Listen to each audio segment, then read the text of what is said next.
नमः सिद्धिभ्यः। ओम नमः सिद्धिभ्यः। उत्तम तप धर्म की महानुभाव।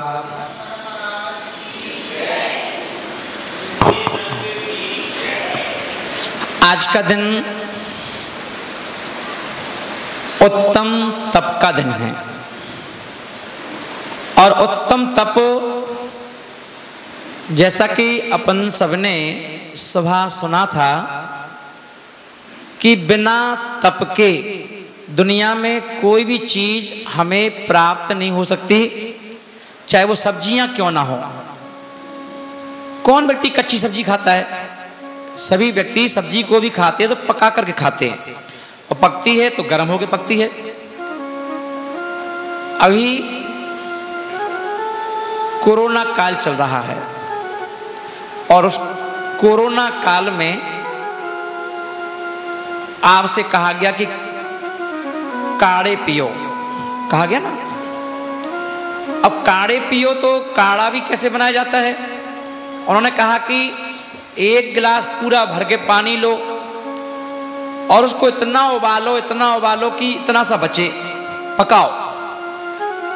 अब ऐसा नहीं कि हल्दी अगर फायदा करती है तो हल्दी को डायरेक्ट खा लो, और नहीं, पहले उसको पकाओ फिर उसको पानी को पियो। कोई भी काढ़ा हो तो पकाया जाता है, तो बिना पके कुछ मिलता है क्या? नहीं मिलता। तो आचार्य महाराज बोल रहे हैं कि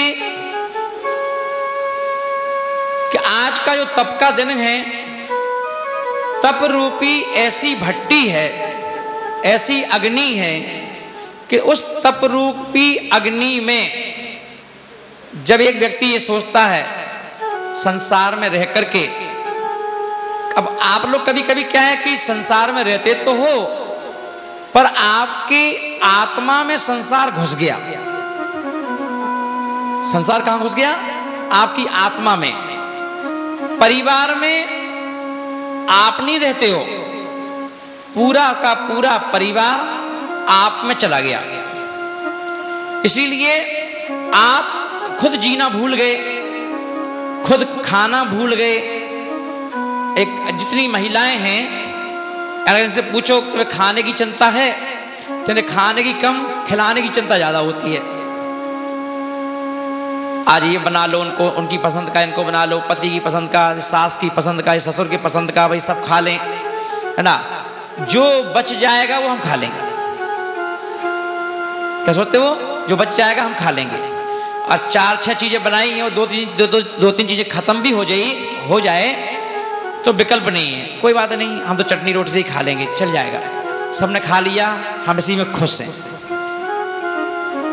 वो क्या सोच रहा है कि हम इसी में खुश हैं। तो यहां पर आचार्य महाराज बोल रहे हैं कि तप रूपी ऐसी अग्नि, तो पहले के, अभी अपन क्या करते हैं, साधुओं के मुख से सुनते हैं कि चलिए भैया उठो, टाइम हो गया, आपकी हमारी सामायिक का टाइम हो गया, आपका घर जाने का टाइम हो गया। साधु मुंह से बोलते तो हैं, पर आप बताओ 24 घंटे में कभी अपने परिवार से ऐसा बोलते हो क्या कि चलो सब लोग, मैं 15 मिनट के लिए, बीवी से पति बोल रहा हो कि मैं 15 मिनट के लिए बैठूंगा शांति से, कोई छेड़ेगा नहीं, सामायिक करूंगा। या पत्नी बोल रही हो पति से कि मैं आधा घंटे के लिए मौन लेकर के, है ना, सामायिक करने जा रही हूँ। या कभी सास कह रही हो कि मैं सामायिक करूँगी आधा घंटे की, एकांत में बैठ के ध्यान करूँगी। या ससुर बोल रहे हों या बैठे हों कि नाती पोते भी देख के समझ जाएं कि दादाजी रोज सामायिक करते हैं आधा पौन घंटे की, पर आप लोग नहीं करते। मगर पहले के राजा महाराजा, बड़े बड़े सेठ ये सामायिक रोज किया करते थे। और उनमें से भी कई घरों में रहने वाले राजा महाराजा या सेठ ऐसे भी थे कि वो घर में नहीं करते थे, वो घर में नहीं करते थे। वो क्या करते थे? वो जाकर के शमशान घाट पे जाकर के ध्यान करते थे। ग्रस्त लोगों के लिए ऐसी आज्ञा है, शास्त्रों में कि वो शमशान घाट पर जाकर के या अकेले कमरे में अपने वस्त्रों का त्याग करके मुनि बनकर के आधा घंटे के लिए, पौना घंटे के लिए, जितनी आपकी सामर्थ्य है, शारीरिक शक्ति आपके पास है, आप घर में सामयिक कर सकते हो। जब आपको लग रहा है कि हाँ एक मुनि महाराज बनके कैसा अनुभूति होती है, तो अकेले कमरे में जहाँ कोई ना हो, दरवाजे बंद कर लो और अपने आराम से बैठ जाओ, वस्त्रों का त्याग करके और सामयिक करो। और करते थे पहले लोग।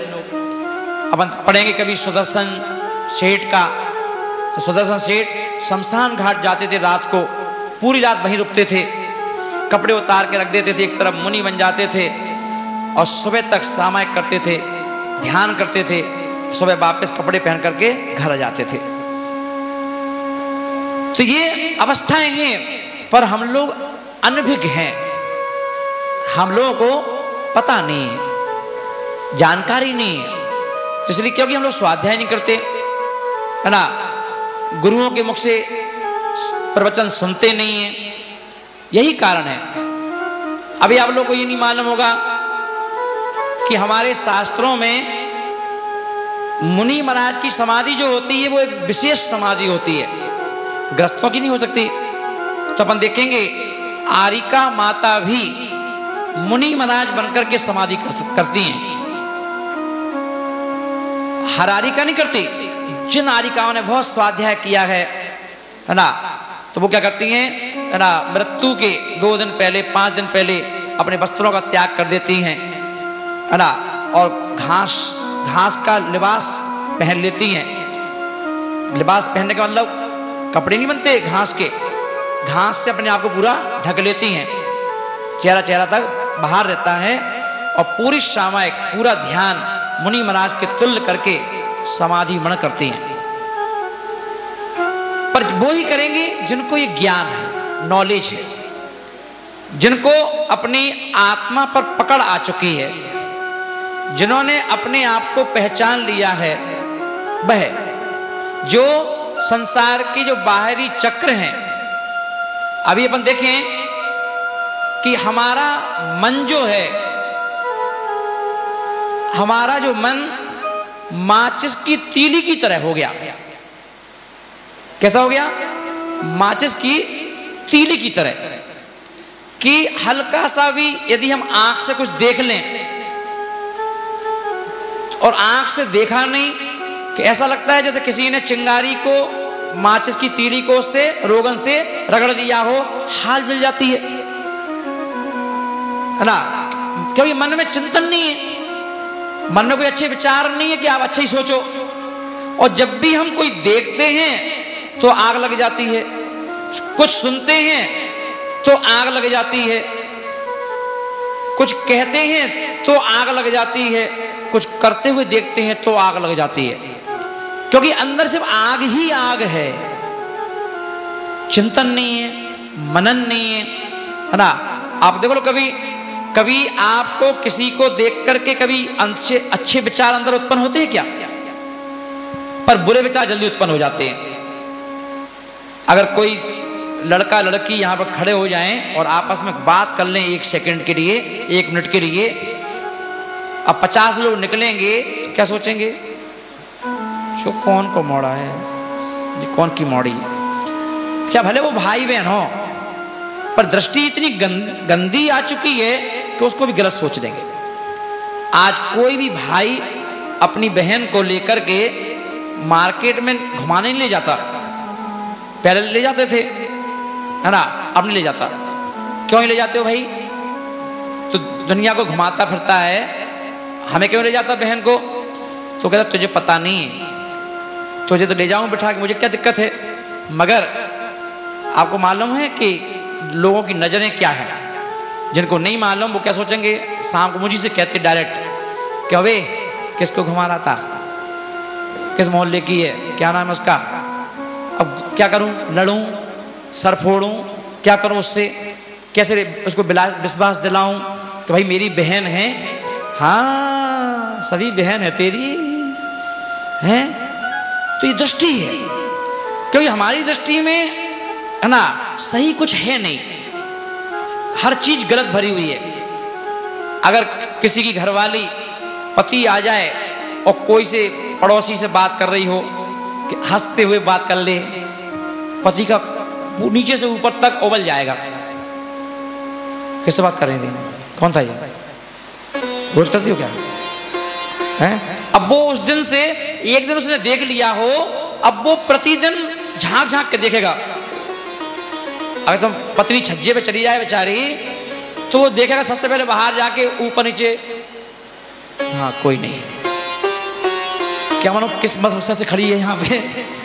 तो नजर क्या है, नजर बहुत गड़बड़ है।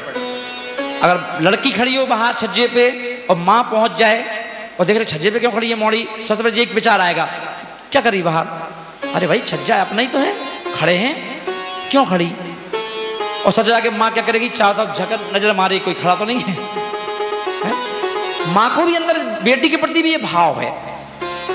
तो हर किसी के अंदर में क्या है, एक गंदगी जो है उसने अपना साम्राज्य फैला रखा है। आचार्य आज बोल रहे कि बताओ सुकून कहाँ है, सुकून कहाँ पर है, कहीं नहीं है। इसलिए आचार्य महाराज बोल रहे हैं कि इस ऐसे संसार में तुम कैसे जीते हो, ऐसे संसार में सुकून कहाँ से ढूंढोगे, ऐसे संसार में रह करके क्या करोगे। इसलिए बुद्धि कुंद हो गई, ना हमें घूमने का शौक है, ना हमें किसी से मिलने का शौक है, ना हमें किसी से मिलकर के बैठ के हंसने मुस्कुराने का शौक बचा। इसलिए हर व्यक्ति रोबोट जैसा हो गया। जैसे वो कपड़े के शोरूम पर पुतले होते ना, पुतले, ऐसे ही हम सब पुतले जैसे हो गए। अब आप एक एक कैमरे से फोटो खिंचवा, अगर वीडियो सभी की, सबके चेहरे पे देखना ऐसा लगेगा वो हंसेगी मेरी किसी को देख करके।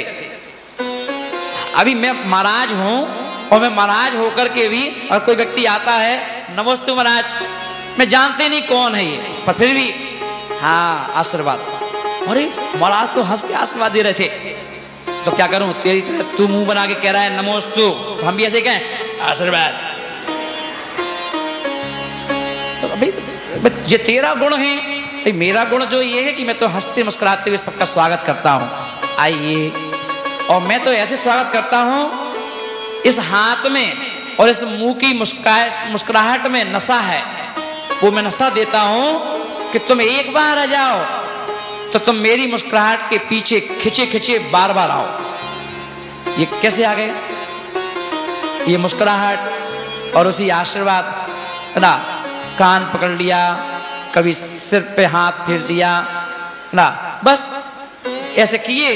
देखो घर छोड़ के माँ को छोड़ दिया, पिताजी को छोड़ दिया, भाई बहन को छोड़ दिया, आगे मेरे साथ। और तो और सगी बहन नीतू दीदी जो आप देख रहे हो है ना, इनको भी घर पे थे तो भाई के रूप में थे तो ध्यान रखते थे। महाराज बन गए तो मैंने कहा क्या करेगी तू पागल, शादी करेगी हैं, घर गृहस्थी में फंसेगी, सुख मालूम है कितने सुख है तेरे को, घर में कितने सुख हैं, अरे छोड़ क्या रखा है संसार में। बोले ठीक है नहीं करूंगी शादी, है ना, दीक्षा लूंगी। लो बहन बन गई, है ना, ब्रह्मचारिणी बन गई, केसवंश भी कर लिए हैं। ये तो प्रियंका दीदी हैं, रीना दीदी हैं, और रीना दीदी ये तो बॉम्बे में रहने वाली हीरोइन, वैसे ही लटक झटक, वैसे ही कपड़े, वैसे ही पहनावा, वैसे ही वो काले पीले बाल, है ना, आंखों में काजल, कान में 10 पांच इस कान में, 5 इस कान में टॉप्स, सब चीज अलग। पर गुरु के वही मुस्कुराहट, उसने सोचा महाराज सिर्फ हम ही को देख के मुस्कुराते हैं, महाराज हम ही को देख के आशीर्वाद देते हैं, सबको छोड़ छाड़ के आ गई। अब कहती आप तो सबको देख के मुस्कुराते हो, तो तू क्या पागल, ये तो मेरी दुकानदारी है।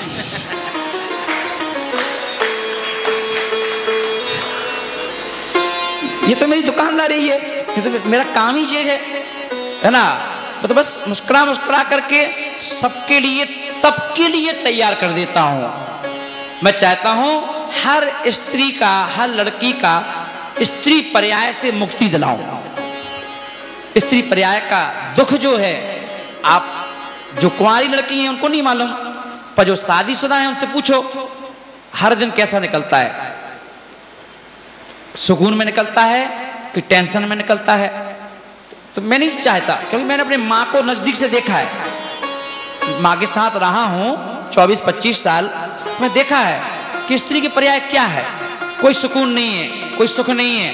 कभी पति की चिंता, कभी पति लड़ रहा है, दुकानी गुस्सा पति माँ पे उतार रहा है, कभी बच्चों ही गुस्सा उस पर उतार रहा है, ग्राहक ने पैसे खा लिए गुस्सा पत्नी पे उतार रहा है। तो देखता था, बताओ सुकून कहाँ है। तो मैंने कहा नहीं, मैंने कहा मेरा बस चले मैं सभी बहनों को दीक्षा दिला दूं, सब दीक्षा लो बेटा, आरिका बनो और तुम कल्याण करो अपना। क्या रखा है संसार में? कुछ नहीं रखा। चाहता हूं सभी लोगों को मुनिराज बना दूं, है ना। वे पंकज था, मैं तो इसको बहुत बोलता था, क्यों शादी वाली चक्कर पड़ रहा है। अरे मम्मी का मोह है, मम्मी का मोह है, फंस गया शादी के चक्कर में, है ना। घोटे से बोलता था कर ले, पर नहीं। कहीं लड्डू ऐसा है, खाए तो पछता है, ना खाए तो पछता है।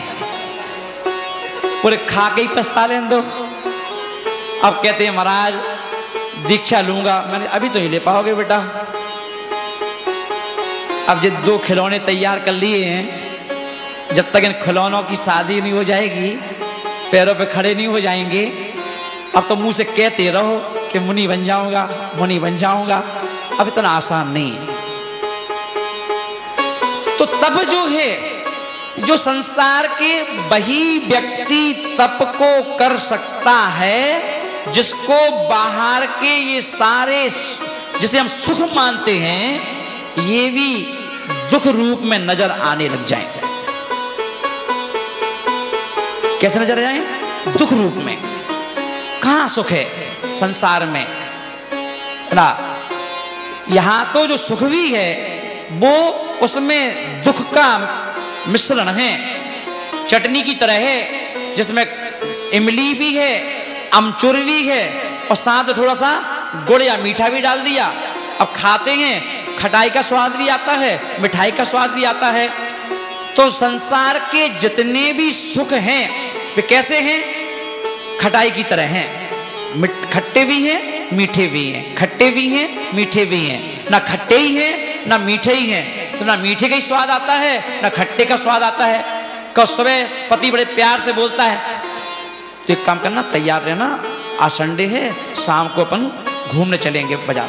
और पत्नी का खुशी का ठिकाना नहीं है। आज तो पति ने कहा घूमने चलेंगे, शाम को बाड़े पे चलेंगे, पिक्चर चलेंगे।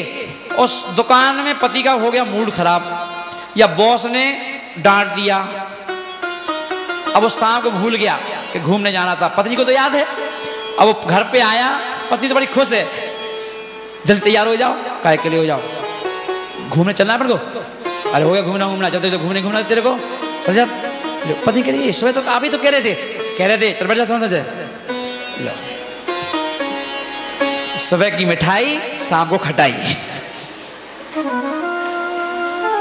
पर फिर भी होप, उम्मीद है। पति आज अच्छे से नहीं बोल रहा है, कल बोलेगा, कल नहीं बोलेगा तो परसों बोलेगा।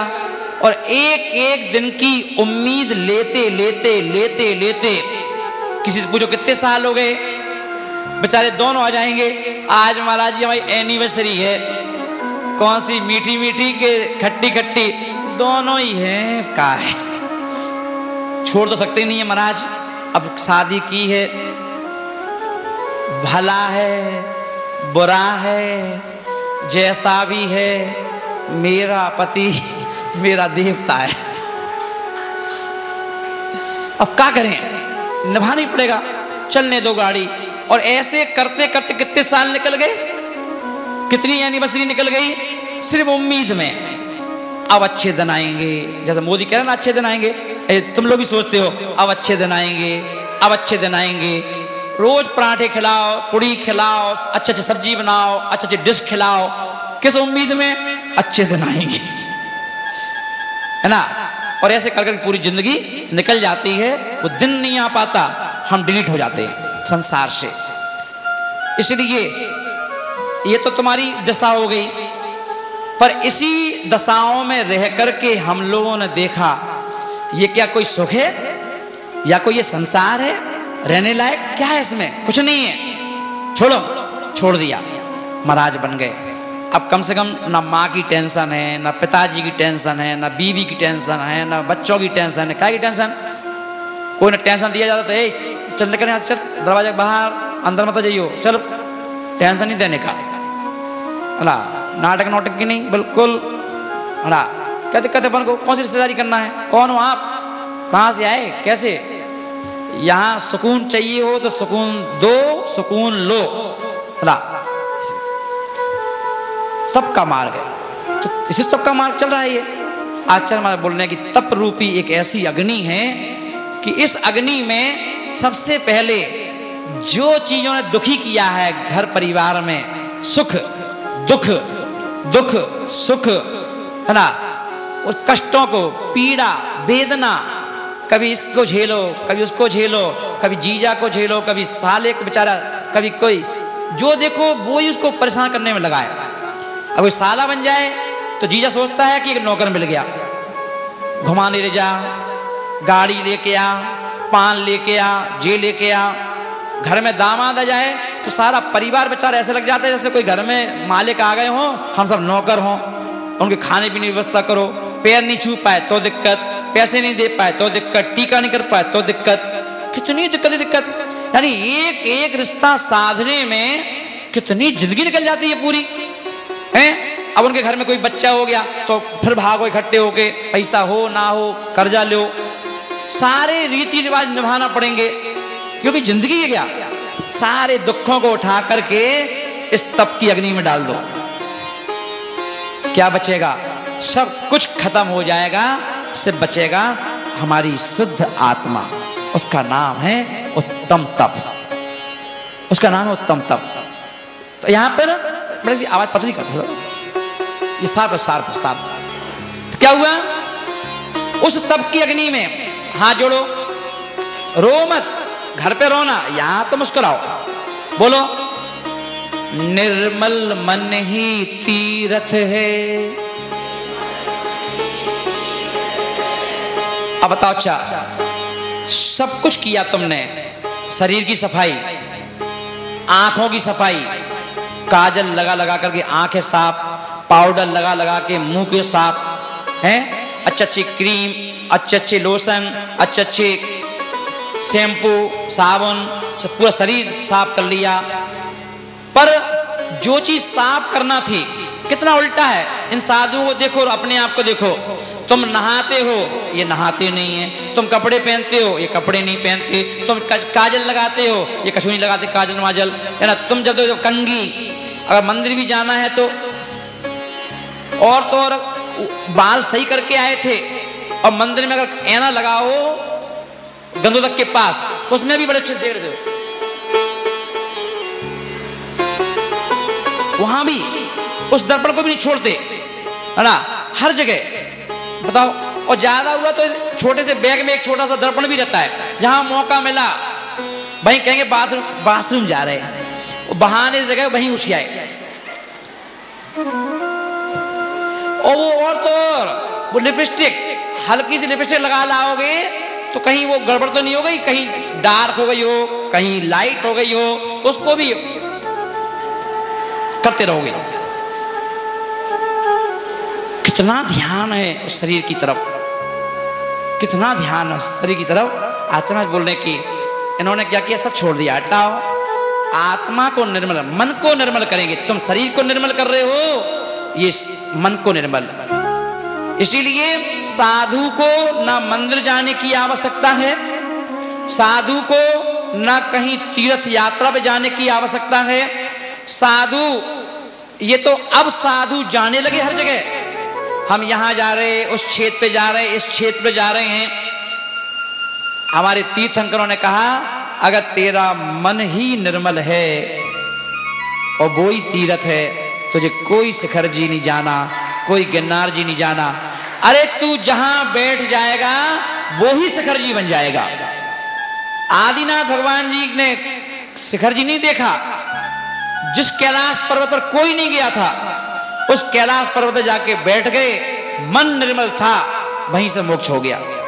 महावीर भगवान कहां बैठ गए? जाकर के पावापुर में बैठ गए, वो शिखर जी बन गया उनके लिए। नेमिनाथ भगवान गिरनार जी के पहाड़ पे जाके बैठ गए, मन निर्मल था, वही शिखर जी बन गया। बताओ, हम लोग ऐसा कोई क्षेत्र बाकी बचा जहां तुम लोग जाते ना हो? साल में 5-7 क्षेत्र तो हो ही आते हो। महाराज जी आशीर्वाद दो। कहां जा रहे हो? शिखर जी जा रहे हैं महाराज, परसों का टिकट है। तो शिखर जी से लौटे आए? हाँ मैं शिखर जी से लौटे आए। तो जैसे गए थे वैसे ही तो लग रहे हो सकल सूरत से, कोई अंतर तो आया ही नहीं। शिखर जी होके आए, मतलब निर्मल मन लेके गए नहीं थे, और जब वहां से लौटे तो निर्मल मन को करके भी नहीं आए, जैसे गए थे वैसे ही आए। कि लोग पीते हैं फिर लड़खड़ाते हैं, कि लोग पीते हैं फिर लड़खड़ाते हैं। हे भगवान, आपकी शरण में हम बहुत कुछ पा जाते हैं। सिर्फ एक यही लोग ऐसे हैं, कि सिर्फ एक यही लोग ऐसे हैं, घर से प्यासे ही आते हैं और प्यासे ही चले जाते हैं। घर से तो आए, क्या सोच के आए थे? अच्छा बताओ, अभी शाम को जो यहां आए हो क्या सोच के आए? क्या सोच के आए बताओ? अच्छा चलो महाराज के पास हो आएंगे शाम के टाइम।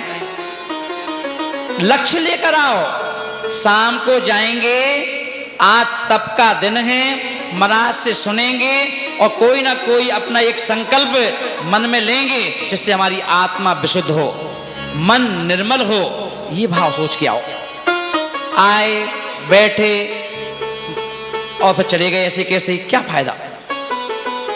कुछ मन निर्मल होना चाहिए। निर्मल बोलो फिर से, निर्मल मन ही तीर्थ है, निर्मल मन ही तीर्थ है। और दूसरा क्या है? दूसरा क्या बात है? सौम्यता आना चाहिए। तप करने के लिए सौम्यता।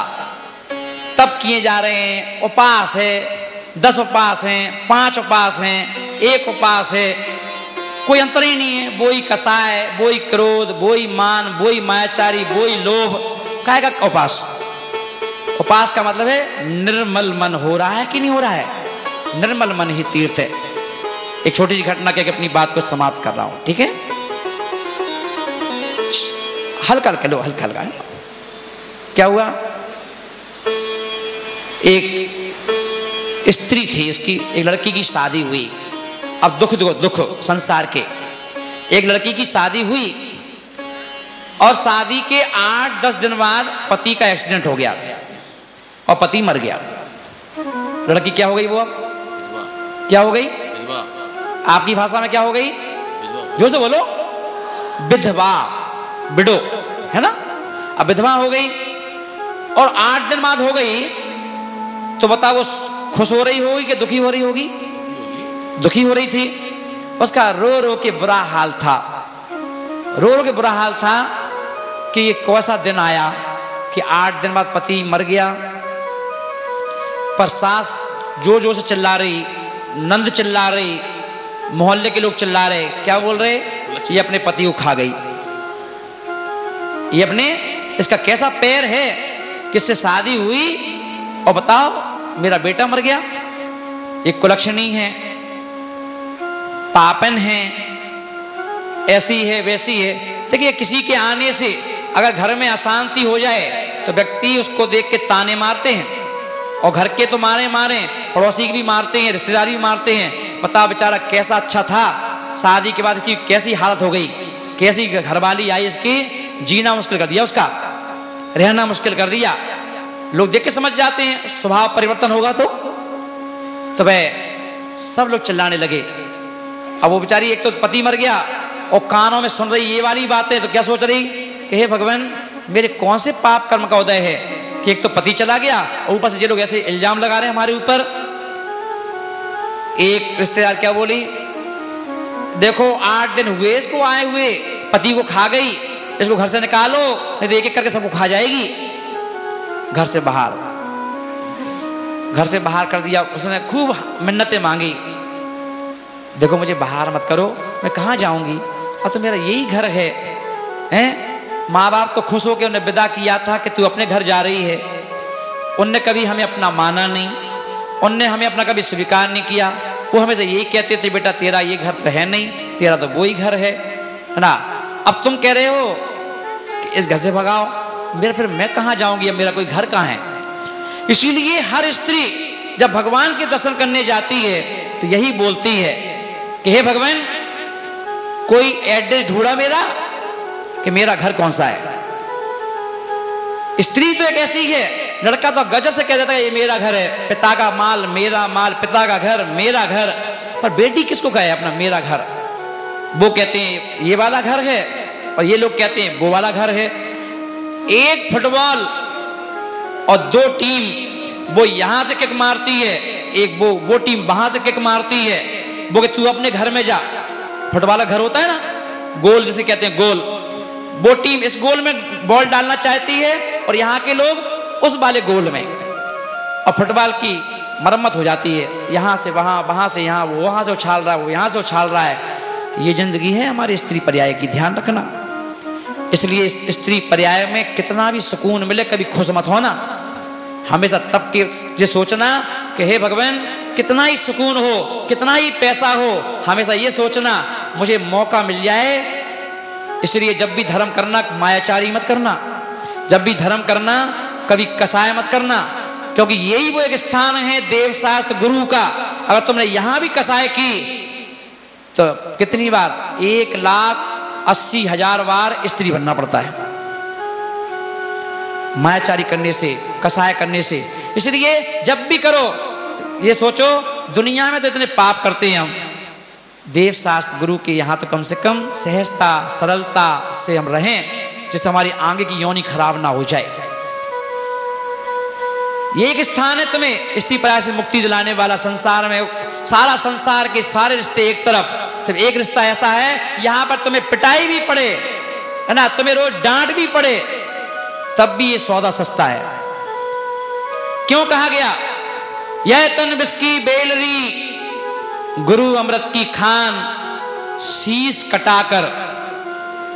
कटाकर गुरु मिले तो भी सस्ता जान, तो भी सस्ता जान। कभी ये मत कहना गुरु तो ऐसे हैं, गुरु तो ऐसे हैं, गुरु तो ऐसे हैं, डांटते हैं, वो तो पक्षपात करते हैं, वो तो ऐसा करते हैं, वैसा करते हैं। करने दो, तुम उनकी नजर में हो ना, तुम उनके राडार में हो के नहीं, तुम्हारा नियम से कल्याण होगा। जो घबरा जाएंगे, डर जाएंगे, संकल्प विकल्प लेंगे, वो नहीं तर पाएंगे, चाहे वो महाराज के पास रहें। महाराज ने कहा मन निर्मल मन ही तीर्थ है, मन को निर्मल बना के रखो। तो वह स्त्री का हाल क्या हुआ, उसे घर से निकाल दिया। और ये खाली जिसकी सुना रहा हूं वो स्त्री नहीं, हनुमान जी की मां के साथ भी ऐसे ही हुआ था, सीता के साथ भी ऐसा हुआ था, उनको भी राम ने निकाल दिया था, या हनुमान की सास ने, ससुर ने, उन्हें भी निकाल दिया था। ध्यान रखना, कभी पढ़ना कहानियां पढ़ना चाहिए, सतियों की कहानियां, कैसे सती बनी ये लोग, कितना सहन किया। तुम कितना सहन करते हो उनके दुखों के आगे, आपका दुख तो सुई की नोक के बराबर भी नहीं है। और उन्होंने क्या किया, जाकर के उस महिला को, बेचारी को घर से बाहर निकाल दिया। लड़की तो थी, है ना, बाहर निकाल दिया।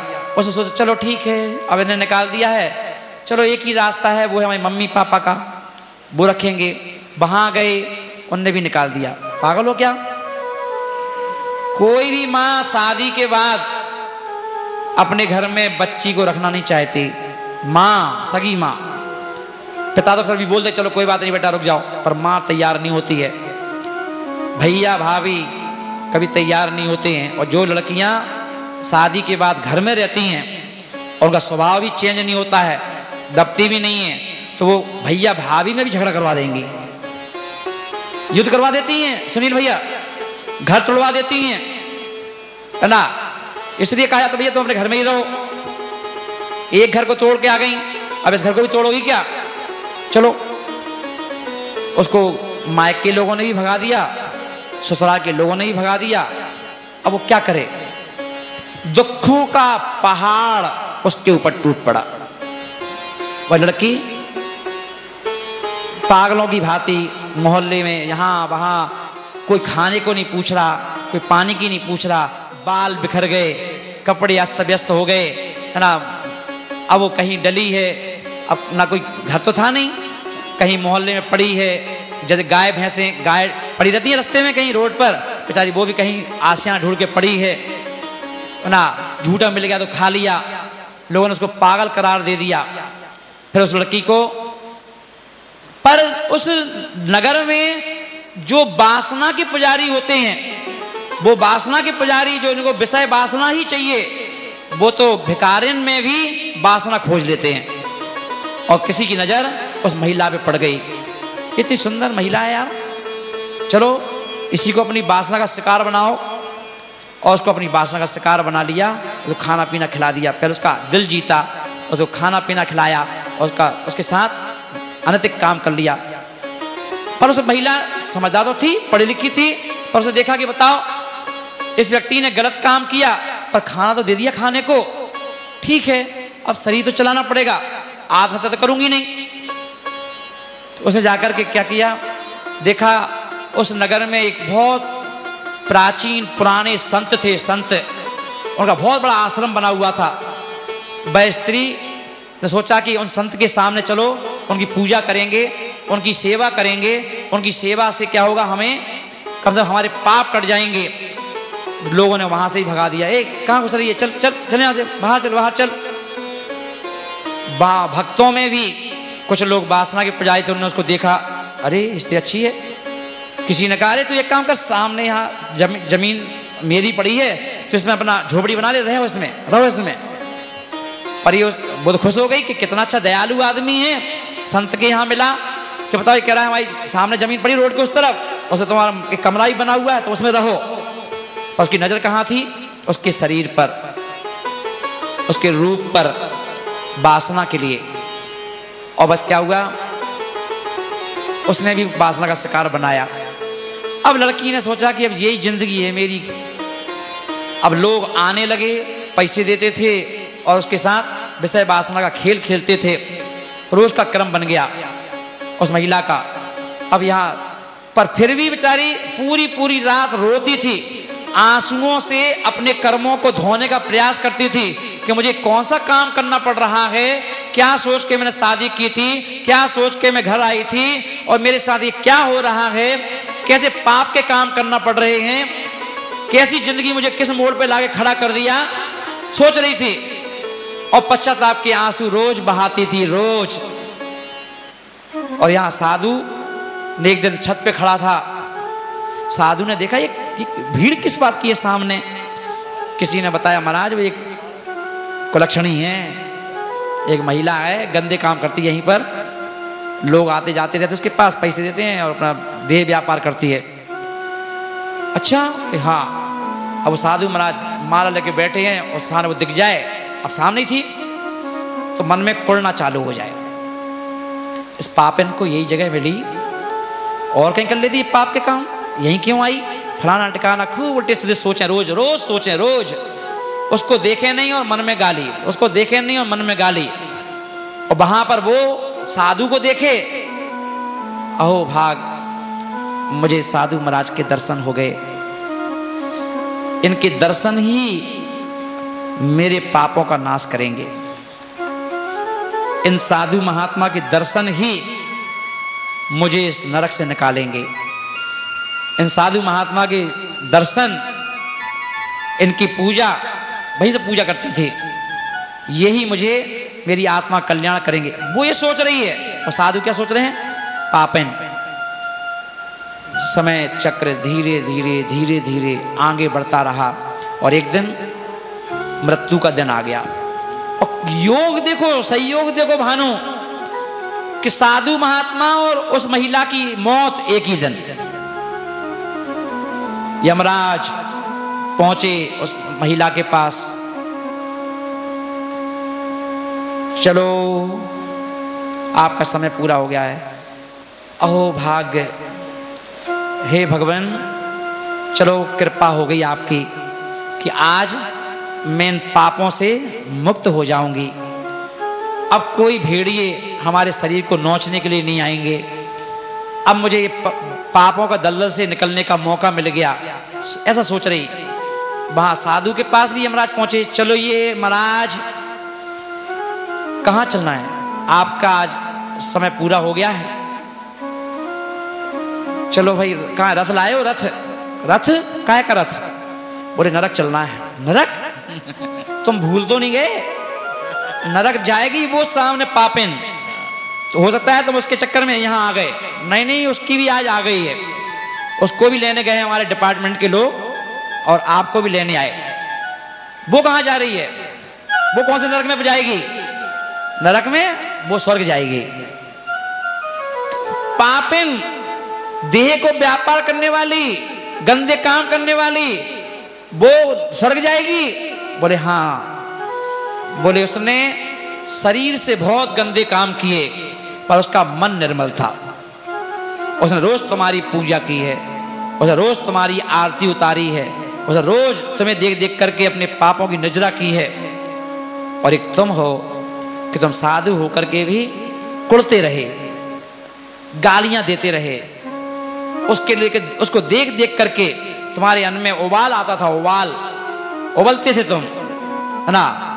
इसलिए तुम माला जरूर फेरते थे पर तुम्हें नरक जाना पड़ेगा।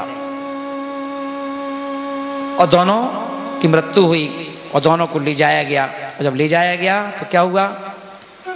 दोनों को विमान में ले जाया जा रहा था, उससे नीचे दिखाया गया। देखो नीचे देखो। देखा नीचे तो साधु महात्मा के लिए पूरे में ढिंढोरा पिट रहा था। फलाने महाराज की समाधि हो चुकी है, उनके शरीर को अग्नि संस्कार किया जाएगा दिन में 11 बजे। सारे नगर के लोग इकट्ठे हो गए। एक ट्रक लाए, उस पर तखत बिछाया, मालाएं डाली अच्छी, उस पर साधु को लिटाया गया, है ना। दूसरी ओर देखा, उसको देखो, जो वेश्या थी पड़ी हुई है वहीं पर, उसका शरीर, कोई उसको पूछने वाला नहीं, उठाने वाला नहीं, उसका अंतिम दाह संस्कार करने वाला नहीं। वहां पर चील आ गए, कौवे आ गए और उसके शरीर को नोच रहे। बोले जी क्या हो रहा है? बोले महाराज तुमने बहुत उपदेश दिए हैं, बहुत प्रवचन किए हैं, ये देखो उसने शरीर से गंदे काम किए हैं तो उसके शरीर की दशा क्या है। तुमने शरीर से अच्छे काम किए हैं, तुम्हारा शरीर की दशा क्या है। उसने मन से कितने अच्छे काम किए हैं इसलिए वो स्वर्ग जा रही है। तुमने मन से गंदे काम किए हैं, तुमने हमेशा उसको कोसा है, उसके बारे में गलत सोचा है, इसलिए देखो तुम्हें नरक जाना पड़ेगा। यही तो तप है, यही तप है। बाहर से तुम्हारा तप भले ही अच्छा दिखाई दे रहा हो, बाहर से तुम्हारे हाथ में भले माला दिखाई दे रही हो, पर तुम्हारा मन निर्मल नहीं है तो समझ जाना कि आपका तप भी आपको वहां ले जाने से कोई रोक सकता। इसलिए बाहर के तप को बाद में करना, पहले भक्ति की रेतमाल से अपने मन को घिस लो। इतना मन को घिसो कि तुम्हें किसी बुरे व्यक्ति को देख करके भी तुम्हारे अंदर बुराई उत्पन्न ना हो, बुरे व्यक्ति को देख करके भी बुराई उत्पन्न ना हो। हमारे जैन दर्शन में महावीर स्वामी ने कहा है निर्वी चिकित्सा अंग, कि मल मूत्र को देख करके भी तुम्हारा मुंह टेढ़ा नहीं होना चाहिए, थूकना मत। एक व्यक्ति क्या करता है, मान लो कहीं ऐसा गली से निकलना पड़े, वहां मल मूत्र पड़े हैं बहुत, तो हम क्या करते हैं, अरे कहाँ आ गए, रुमाल रख लिया मुंह पे, क्या कर रहे हो। कभी तुमने भी ऐसा मलमूत्र छोड़ा होगा, उसकी भी दशा तो ऐसी होगी है। तो कभी निर्विघ्न चिकित्सा अंग का पालन करो। इसलिए कुदरत ने कुछ चीजें ऐसी छोड़ दी हैं जिसे आपको रोज अपने हाथ से मल की सफाई कौन करता है? अपने हाथ से करते नहीं करते हो? जब उन हाथ को अपने हाथ में ऐसे देखो, देख लेना ये वो ही हाथ हैं, इससे हम रोज अपने मल मूत्र की, है ना, सफाई करते हैं। परमात्मा ने हर चीज वीक पॉइंट भी रखा है तुम्हारे पास कि तुम कभी गर्व मत करना, अहंकार मत करना, है ना, सोचते रहना, चिंतन करते रहना। और शरीर का चिंतन करना, ये शरीर कैसा है। तुम भले कितना पाउडर लगाओ, क्रीम लगाओ, कुछ भी लगाओ, कभी दर्पण के सामने अपने पूरे शरीर को बिना कपड़े के एक बार निहार के देखना, कैसा बेहुदा शरीर लगेगा। शरीर में क्या है, किस पे घमंड कर रहे हो, किस पे गुमान कर रहे हो, है ना। इसलिए महाराज बोले तप करो, तप की अग्नि में सब कुछ तबाह कर दो और अपनी आत्मा को आजाद कर दो। उसका नाम है उत्तम तप। बोलिए गणाचार्य गुरुदेव श्री ब्राक सागर जी महाराज की